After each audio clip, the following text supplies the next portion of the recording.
Une ancienne musulmane visite le ciel et l'enfer. Shalom.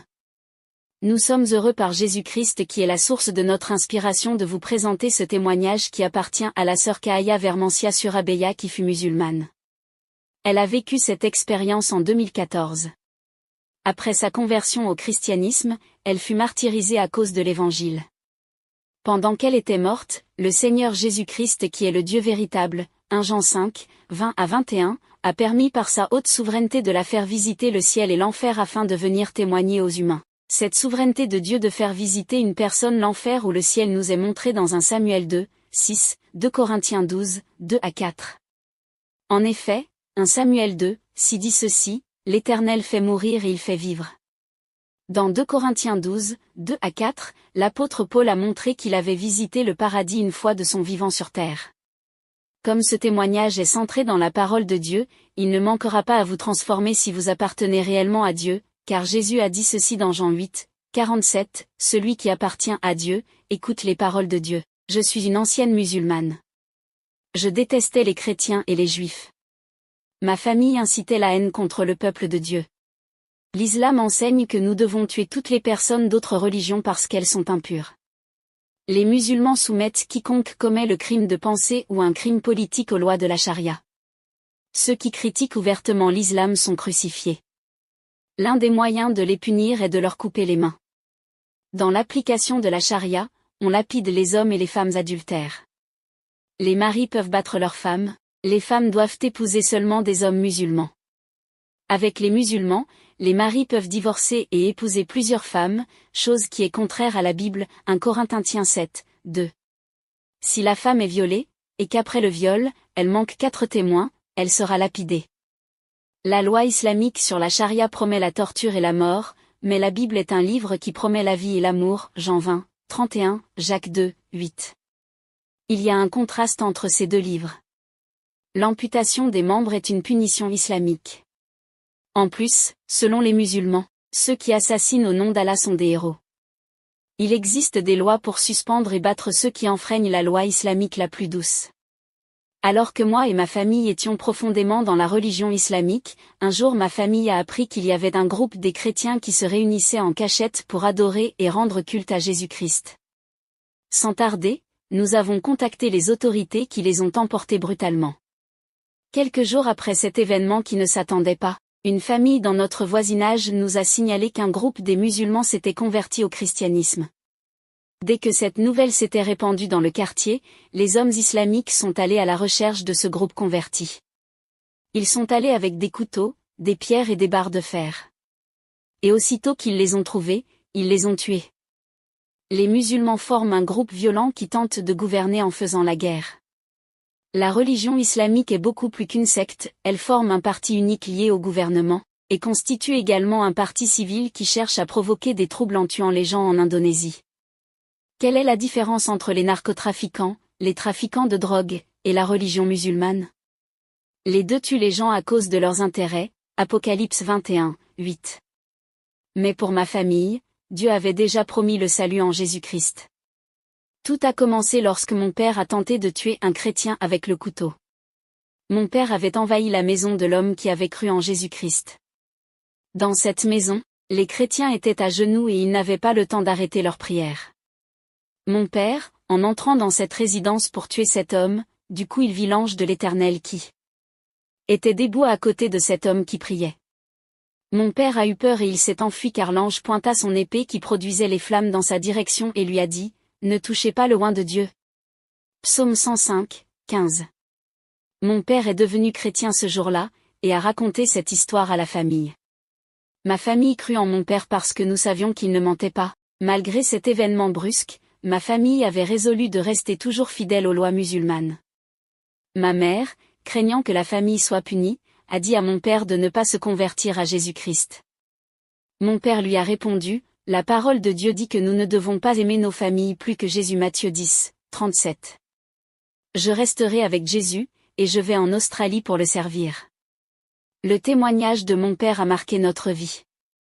Toute la famille a cru en Jésus et a quitté le pays, Acte 16, 31.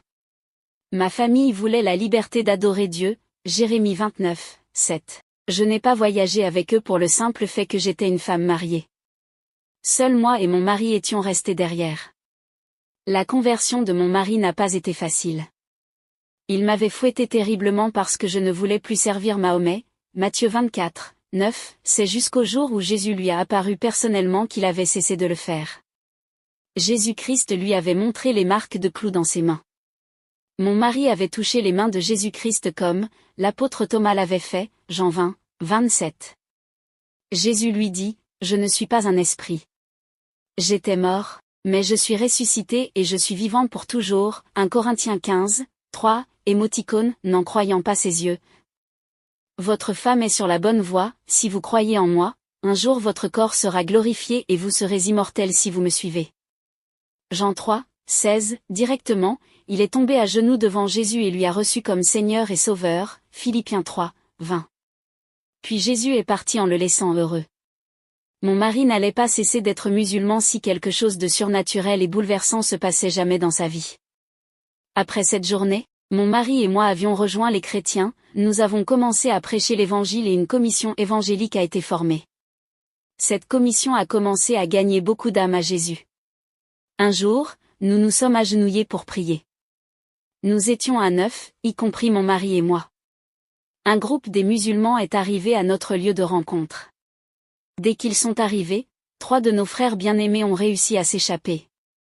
Nous n'avons pas pu fuir comme eux. Sans tarder, ces musulmans nous ont séquestrés.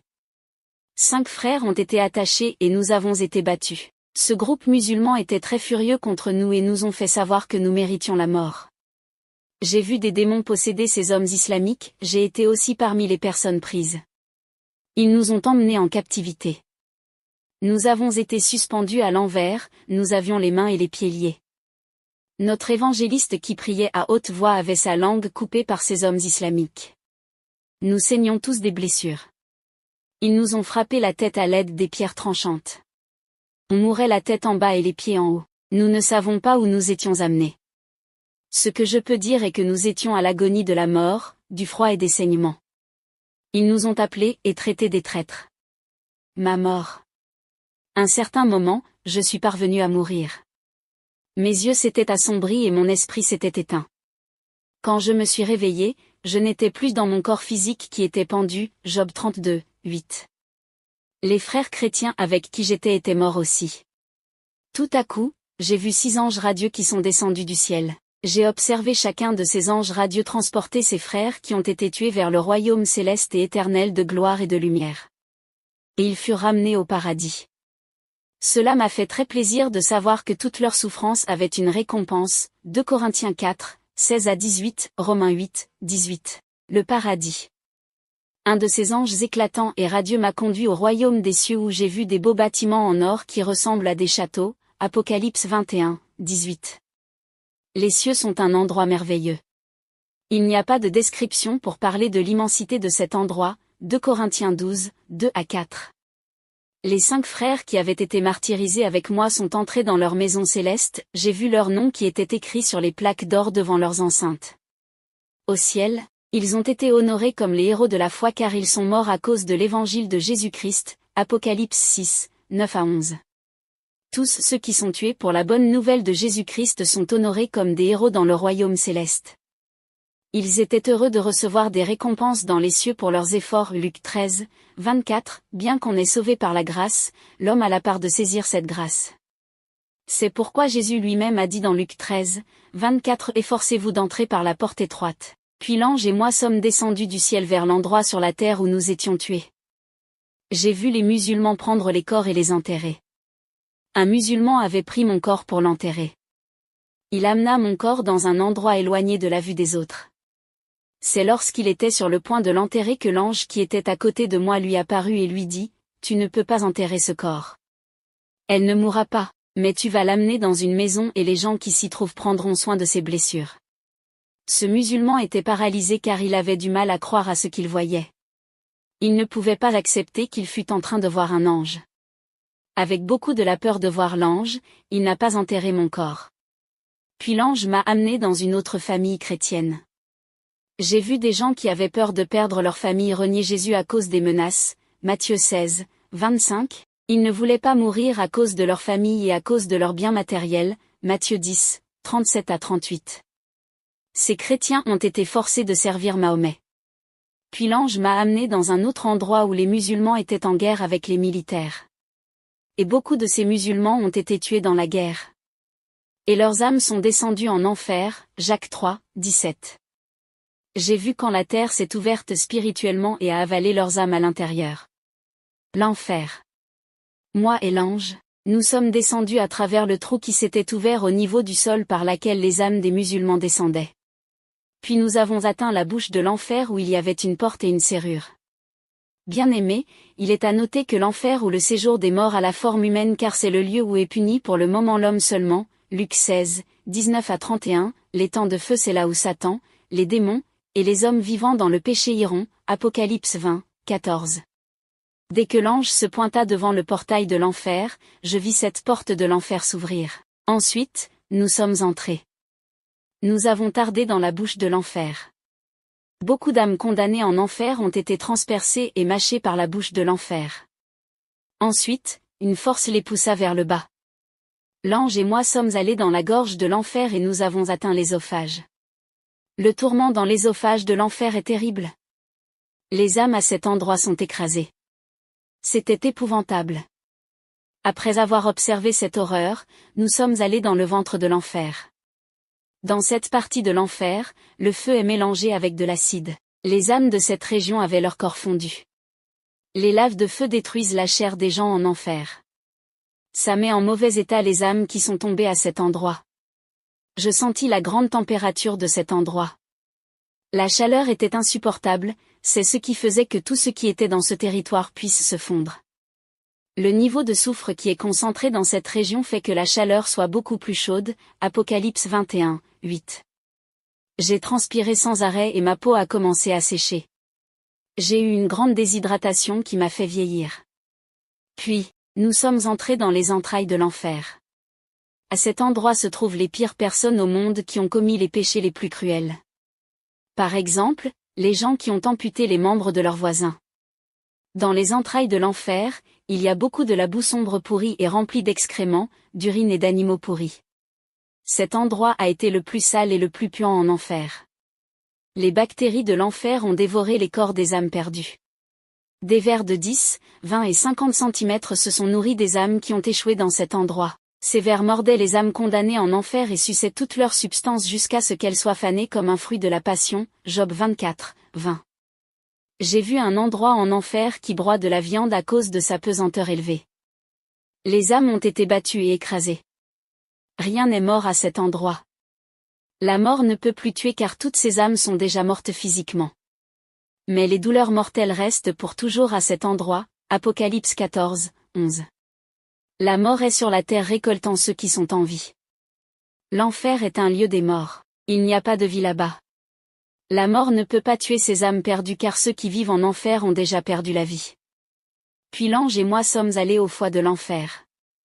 Quand nous sommes arrivés là-bas, les flammes ont grandi et nous ont couverts, le feu a essayé de nous consumer, mais la lumière qui enveloppait l'ange nous protégeait. Cette partie de l'enfer a un feu féroce qui dévore les âmes qui s'y trouvent. Cet endroit ressemble à une bête. Tout ce qui était là voulait nous attaquer. Tout était en vie et tout avait un caractère prédateur. J'ai vu plusieurs yeux dans cette partie de l'enfer qui me regardaient et regardaient l'ange. Dans cette région de l'enfer, le feu rugissait comme un lion. Puis nous sommes allés au poumon gauche de l'enfer et nous avons contemplé une ligne spirituelle qui atteignait la terre. L'ange me dit, cet endroit qui est le poumon de l'enfer est le lien de la transmission et transfert spirituel des puissances de l'enfer sur la terre. Ce lien est lié au satanisme, à la sorcellerie et à d'autres religions fausses. Toute sorcellerie pratiquée sur terre est liée au poumon de l'enfer. J'ai observé dans cet endroit une quantité d'énergie infernale couler vers la terre. Toute cette force maléfique sur la terre a permis aux gens de pratiquer l'occultisme. Puis nous sommes allés à l'œil droit de l'enfer. Cette région est un endroit où la terre est surveillée par des démons espions de renseignement. Ils peuvent observer des églises qui perturbent les plans et les agendas de Satan afin de les attaquer. Après avoir quitté l'œil de l'enfer, nous sommes allés dans le cerveau de l'enfer. Nous avons vu Satan assis sur son trône. C'est dans le cerveau de l'enfer que les grandes inventions technologiques, chimiques et scientifiques sont développées pour détruire l'humanité. L'ange de l'Éternel m'a montré beaucoup de musulmans en enfer. Ils sont là parce que le Coran a fait d'eux des tueurs, Romains 13, 9. Le Coran emprisonne et tue les chrétiens à l'aide d'une épée. Les musulmans persécutent et soumettent leur peuple à leur religion, Jacques 3, 17. Ils chassent les gens de leur terre pour les dominer, Philippiens 4, 5, ils capturent des femmes et les prennent comme épouses, même si elles sont mariées, 1 Corinthiens 7, 2, 1 Corinthiens 7, 39. Ils décapitent les prisonniers, violant les femmes et asservissant les enfants. J'ai vu les califes en enfer. Les califes sont les successeurs de Mahomet qui réunissaient les pouvoirs temporels et spirituels. J'ai vu le prophète Mahomet en enfer. Il était dans cet endroit pour avoir écrit un autre évangile au-delà de ce que la Bible enseigne, 1 Corinthiens 4, 6. Mahomet est un menteur. Il a inventé le Coran qui a été conçu et inspiré depuis l'enfer. Ce n'est pas l'ange Gabriel qui lui a apparu, mais c'était Satan qui le trompait, 2 Corinthiens 11, 14. Mahomet est en enfer parce qu'il avait la soif de verser le sang et participer à la lapidation, Apocalypse 21, 8. Je délivre un avertissement de Jésus aux musulmans, vous les musulmans, vous devez vous convertir tous à Jésus, sinon, vous finirez tous en enfer, Acte 3, 19. Arrêtez de croire aux mensonges, vous dites que les hommes martyrs qui meurent au nom d'Allah ont droit d'avoir 70 vierges au paradis, Matthieu 22, 23 à 30. Vous vous suicidez avec des bombes sur votre corps et vous pensez aller au paradis, Apocalypse 21, 8. Vous allez réellement en enfer. J'ai vu beaucoup de musulmans en enfer en train de se repentir pour avoir commis des attentats suicides. Ils sont en enfer en ce moment. Pour vous les musulmans, le djihad ou la guerre sainte ne vous amènera jamais au ciel, Ésée 9, 4 à 5. Seul Jésus est la vie éternelle, 1 Jean 5, 20 à 21. Le ciel n'est pas une oasis. Vous n'avez aucune connaissance du vrai Dieu d'amour. Lisez Jean chapitre 3 verset 16 qui dit, « Car Dieu a tant aimé le monde, qu'il a donné son Fils unique afin que quiconque croit en lui ne périsse point mais qu'il ait la vie éternelle. Le salut n'est pas une récompense pour des bonnes œuvres que nous avons faites. » Éphésiens 2, 9. Aucun de nous ne peut donc s'en vanter. Voyez à quel point notre Père nous aime, 1 Jean 3, 1, car il nous appelle ses enfants, et c'est ce que nous sommes. Mais les gens qui appartiennent à ce monde ne reconnaissent pas que nous sommes les enfants de Dieu. Mon retour sur terre. L'ange m'a ramené à la surface de la terre, 1 Samuel 2, 6. Mon corps était toujours dans la maison du musulman à qui l'ange avait ordonné de prendre soin de moi. Mon corps était là pendant une journée sans vie. Ce musulman voulait enterrer mon corps. Mon esprit est retourné dans mon corps. Étant dans mon corps, je sentais des douleurs parce que ça avait subi des tortures. Plus tard, ce musulman avec sa femme devinrent des chrétiens, ils se sont occupés de mes souffrances. J'ai prêché l'évangile à une fille musulmane, elle se convertit et fuit de chez elle pour ne pas être découverte et punie par ses parents. J'ai été dans la maison du musulman qui s'est occupé de moi et je me suis rendu à l'endroit où se trouvait ma famille. Mon mari était parmi les frères tués qui étaient transportés au paradis pour toujours dans la gloire avec les autres frères qui sont morts étant ensemble. Dieu a permis que leur corps soit enterré, mais pas le mien. J'ai été témoin du paradis. Le Seigneur m'a envoyé sur la terre pour rendre compte de l'œuvre de rédemption au peuple musulman, Colossiens 1, 12 à 14. Jésus a la vie éternelle pour leurs âmes et va ressusciter les corps qui mourront un jour, 1 Thessaloniciens 4, 14. L'immortalité sera notre victoire, 1 Corinthiens 15, 54 à 55. Pour vous musulmans, abandonnez simplement votre vie à Jésus au lieu de la haine que vous ressentez pour les gens, Jean 13, 38, l'amour de Jésus envahira votre cœur. Ne tuez pas, aidez les gens et parlez-leur de Jésus et vous aurez vos récompenses, Colossiens 3, 24. Je vous aime tous. Restez dans la paix de Dieu, Amen.